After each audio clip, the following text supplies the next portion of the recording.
Hi KKR family, எல்லாரும் எப்படி இருக்கீங்க? இன்னைக்கு நம்ம வீடியோவில் என்ன பார்க்க போகிறோம் அப்படின்னு பார்த்தீங்கன்னா, உற்சாகமான வாழ்க்கையை வாழ்கிறது எப்படின்னு சொல்லிட்டு சில எளிய வழிமுறைகளை பற்றி தான் நம்ம பார்க்குறோம். வாங்க வீடியோக்குள்ளே போகலாம். அதுக்கு முன்னாடி நம்ம சேனலை சப்ஸ்கிரைப் பண்ணாதவங்க சப்ஸ்கிரைப் பண்ணிக்கோங்க. பக்கத்தில் ஆல் இந்த பெல்லையும் கிளிக் பண்ணிக்கோங்க. அப்போ தான் நான் போடுற வீடியோஸ் உங்களுக்கு நோட்டிஃபிகேஷனாக டக்குன்னு வரும். வாங்க வீடியோக்குள்ளே போகலாம். நம்மால் கட்டுப்படுத்த முடியாத பல விஷயங்களை நினைச்சு நிறைய பேர் கவலைப்படுவார்கள். உக்ரைன் போரை நினைச்சு, காவிரி பிரச்சனையை நினைச்சு, தங்க விலை உயர்வை நினைச்சு, விலைவாசிய நினைச்சு, இப்படி தங்களின் கட்டுப்பாட்டுல இல்லாத பல விஷயங்கள் அவர்களின் நிம்மதியை குறைச்சிவிடும். நம்மால என்ன முடியும், நம்ம கைக்குள்ள என்ன இருக்கு அப்படின்னு யோசிச்சு அதையெல்லாம் செய்ய ஆரம்பிச்சா உற்சாகம் நிரந்தரம். அப்படி செய்ய வேண்டிய சில விஷயங்கள்லாம் நம்ம இந்த வீடியோல பார்க்க போறோம். ஒரு தேவை ஏற்படும் பொழுது நம்மால் செய்ய முடியவில்லையே என்று விரக்தியில் தடுமாறி நிற்க தேவையில்லை. கூச்சத்தை தவிர்த்து யாரிடம் எப்பொழுது கேட்டால் உதவி கிடைக்கும் என்று யோசிப்பதே சரியான வழி. சவால்கள் வாழ்வில் குறிப்பிடலாம்.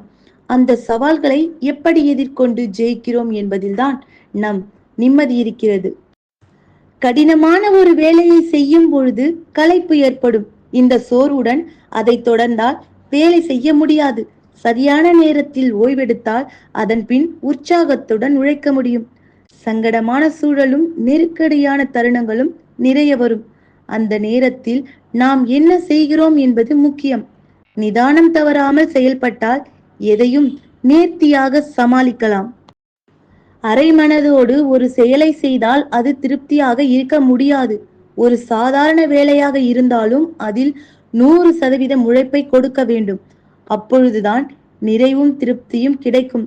நம்மால் முடிகிற வேலைகளை நான் செய்கிறேன் என்று முன்வந்து ஏற்க வேண்டும். பொறுப்புகளை ஏற்கும் பொழுது உயர்வு தானாக வரும். என் உழைப்பால் கிடைத்தது என்று அந்த உயர்வுகளை பெருமையும் ஏற்க முடியும். அடுத்தவர்கள் உதவி தேவைப்படும் நேரங்களில் எனக்கு இதை செய்து கொடுக்க முடியுமா என்று தயக்கம் இல்லாமல் கேட்க வேண்டும்.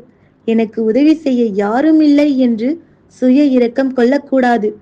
கேட்டால் சில விஷயங்கள் கிடைக்கும். தவறுகள் நேர்ந்துவிட்டால் அடுத்தவர்கள் மீது பழி போடக்கூடாது. அதை ஏற்றுக்கொண்டு மன்னிப்பு கேட்க வேண்டும். எந்த விஷயத்தையும் எதிர்மறையாக பார்க்காமல் அதில் இருக்கும் நேர்மறையான அம்சங்களை பார்க்க வேண்டும். செய்யும் வேலை, தொழில், வியாபாரம் என்று எல்லாவற்றையும் என்னால் முடியும் என்று முழு நம்பிக்கையுடன் செய்யுங்கள். அந்த நம்பிக்கையே உங்களை கைப்பிடித்து முன்னேற்றி கொண்டு சென்றுவிடும். நம் உற்சாக வாழ்க்கை நம் கையில்தான் உள்ளது. உற்சாகமான வாழ்க்கையை நினைத்து தடைகளை உடைத்து வெற்றி அடையலாம். ஓகே ஃப்ரெண்ட்ஸ், இந்த வீடியோவில் உற்சாகமான வாழ்க்கைக்கான சில விஷயங்களை நாம் பதிவு பண்ணியிருக்கோம்.